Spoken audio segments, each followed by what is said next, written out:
जय हिंद, वंदे मातरम। प्यारे साथियों, आ चुके हैं एक और ज़बरदस्त नई वीडियो के साथ। कौन सी वीडियो है दोस्तों आपके लिए?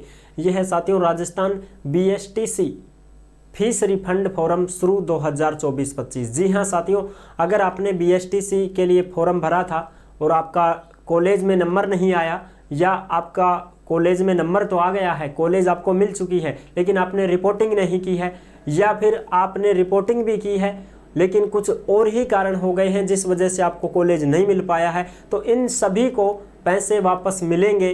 तो कितने मिलेंगे, किस प्रकार से आपको क्या करना होगा, इसके आवेदन जो हैं साथियों वो शुरू हैं और इसकी लास्ट डेट निकल चुकी थी, लेकिन दोबारा से फिर विभाग ने इसकी लास्ट डेट बढ़ा दी है। तो अगर आपकी बीएसटीसी की फ़ीस रिफंड लेनी है, आपको फ़ीस वापस लेनी है, तो अभी भी आपके पास में अंतिम मौका है। इसकी आवेदन की जो तिथि है वो बढ़ा दी गई है। ऑफिशियल नोटिफिकेशन जारी हो चुका है, उसको हम आपको अच्छी प्रकार से दिखाएंगे, यहाँ पर समझाएंगे, स्क्रीन के ऊपर आपको सारी चीज़ें क्लियर हो जाएंगी, एक भी डाउट आपका नहीं रहने वाला है। तो अभी तक आप नहीं जुड़े हैं चैनल से तो फटाफट से यूट्यूब चैनल को सब्सक्राइब कर लीजिएगा, क्योंकि यहाँ पर आपको सभी भर्तियों की जानकारी दी जाती है। चलो शुरू करते हैं। नमस्कार साथियों, मैं राजेश गुर्जर स्वागत करता हूं आप सभी प्यारे साथियों का एक और नई वीडियो में। आ जाओ साहब फटाफट से, इसका ऑफिशियल नोटिफिकेशन जारी हो चुका है और पूरी जानकारी को देख लेते हैं।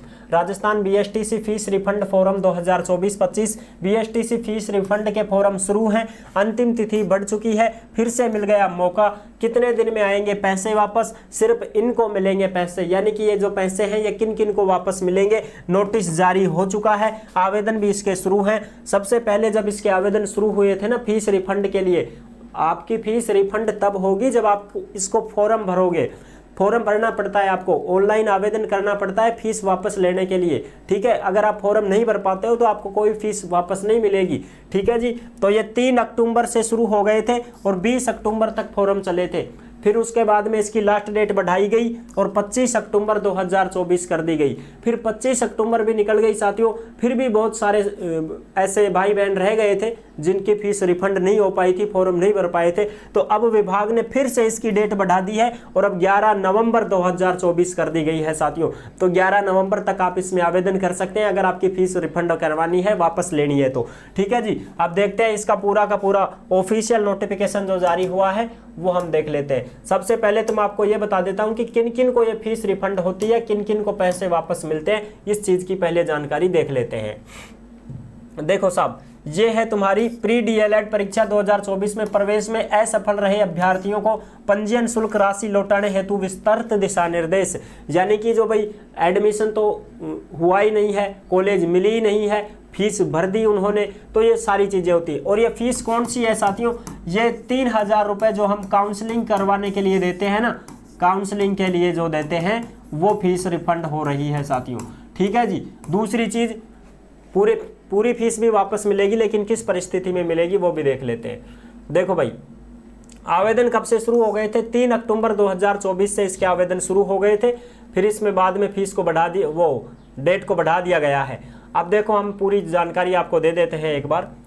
यह है साथियों, ऑनलाइन आवेदन प्रस्तुत न करने की स्थिति में अभ्यर्थियों को राशि रिफंड किया जाना संभव नहीं होगा। यानी कि आपको आवेदन तो भरना ही पड़ेगा साथियों, फॉर्म तो आपको भरना ही पड़ेगा, तब जाके आपको फीस मिलेगी। अब देखो नंबर 2, रिफंड हेतु आवेदन करने वाले अभ्यर्थियों का शुल्क में निम्नानुसार कटौती करके रिफंड किया जाएगा। पूरे पैसे नहीं मिलेंगे आपको। ये जो पूरे पैसे होते हैं साथियों, 3000 रुपये आप किस में जमा करवाते हो? काउंसलिंग करवाते समय 3000 रुपये आप भरते हो, तो वो 3000 रुपये की बात है ये। ऐसे अभ्यर्थी जिनको किसी भी अध्यापक शिक्षा संस्थान का आवंटन नहीं हुआ, उनके द्वारा जमा शुल्क में से 100 रुपये काटकर शेष राशि रिफंड कर दी जाएगी।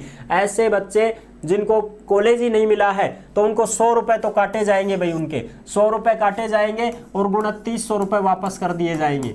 2900 रुपये क्या कर देंगे साहब? वापस मिल जाएंगे उनको, ठीक है साहब, जिनको कॉलेज नहीं मिला, ठीक है जी। दूसरी कंडीशन क्या है?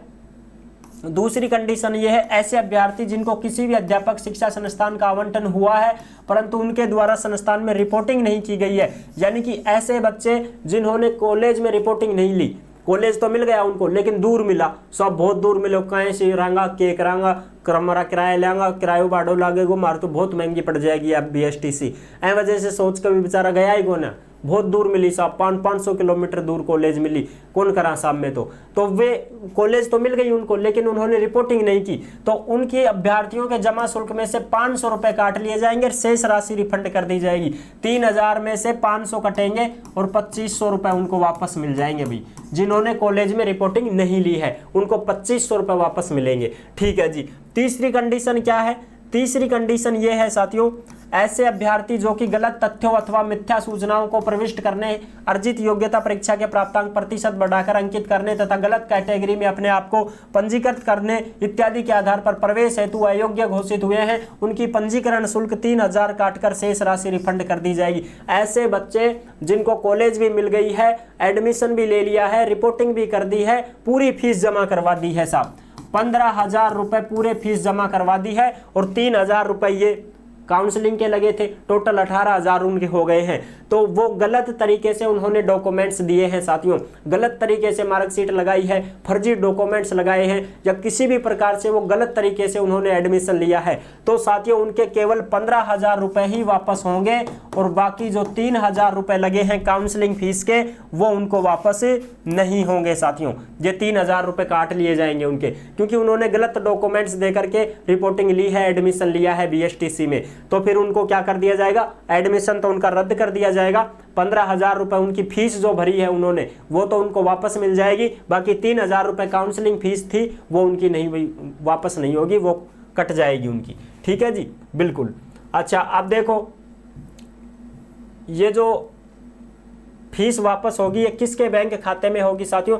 रिफंड आवेदन में किसी भी प्रकार की समस्या होने पर कार्यालय की हेल्पलाइन नंबर, ईमेल पर संपर्क करें। बैंक खाता विवरण में बैंक का नाम, बैंक खाता धारक का नाम, खाता संख्या, IFSC कोड वगैरह होना चाहिए। आवेदन करने के उपरांत अभ्यर्थी स्वयं के लॉगिन और नियमित रूप से लॉगिन करके संबंधित जानकारी प्राप्त कर सकता है। खाते की गलत जानकारी देनी नहीं है। ठीक है जी। अब देखो हम आपको समझा देते हैं ये पैसे किसके खाते में वापस होंगे, तो वो चीज़ देखो आप। रिफंड आवेदन में उन्हें रिफंड राशि हस्तांतरित बैंक खाता विवरण अपडेट करना होगा। ये साथियों यानी कि सेतु स्वयं का खाता हो या अपने मम्मी पापा का हो, इन 3 में से एक के बैंक खाता विवरण को ही अपडेट करना होगा, अन्यथा रिफंड कार्रवाई नहीं की जाएगी। यानी कि या तो आपका खुद का खाता जुड़वा सकते हो या अपने मम्मी का या अपने पापा का, 3 का ही खाता जुड़ सकता है जिसमें एक का जुड़ेगा। किसी का भी जुड़वा दो, चाहे खुद का जुड़वा लो, चाहे मम्मी का, चाहे पापा का, एक का खाता जुड़वाओ, उसमें पूरे IFSC कोड वगैरह लगाए जाएंगे और उसी खाते में आपके पैसे वापस होंगे। ये तो हो गई साहब ये बात। अब करते हैं सब डेट बढ़ी तो वो दिखाओ हमें। बिल्कुल साथियों डेट बढ़ चुकी है, कार्यालय आदेश जारी हो चुके हैं। 5 नवंबर 2024 को ये जारी हुआ था, जो आप देख सकते हैं ये प्री डीलैड परीक्षा BSTC के लिए है। यानी कि अभ्यर्थियों की सुविधा को मद्देनजर रखते हुए रिफंड हेतु आवेदन की अंतिम तिथि 11 नवंबर 2024 तक बढ़ाई जाती है। आवेदन में केवल अभ्यर्थी स्वयं या अपने माता पिता के खाते रिफंड हेतु मान्य होंगे। ये देख सकते हो साथियों ऑफिशियल नोटिफिकेशन 11 नवंबर 2024 तक अंतिम तिथि कर दी गई है। आई होप आप अच्छी प्रकार से समझ गए होंगे। जो भी भाई बहन रिफंड के लिए आवेदन करना चाहते हैं अभी भी आपके पास में अंतिम मौका है, कर सकते हैं। 11 नवंबर तक आपके फॉर्म चल रहे हैं। तो वीडियो पसंद आई है तो लाइक जरूर कर देना। चैनल पर पहली बार आए हैं तो विश्वास के साथ आप सब्सक्राइब कर सकते हैं, क्योंकि देश में जितनी भी भर्तियां निकलती हैं तमाम भर्तियों की जानकारी हम आपको देते रहते हैं और एकदम आसान और सरल भाषा में संपूर्ण जानकारी के साथ आपको समझाते रहते हैं। जुड़े रहने के लिए आपका बहुत बहुत धन्यवाद। फिर मिलूंगा एक और जबरदस्त ऐसी वीडियो के साथ, तब तक के लिए सभी प्यारे साथियों को जय हिंद जय भारत। और रही बात नोटिफिकेशन की साथियों, ये आपको टेलीग्राम के ऊपर मिल जाएगा। ओमवीर रोजगार के टेलीग्राम को सभी साथी ज्वाइन जरूर करें भाई। धन्यवाद।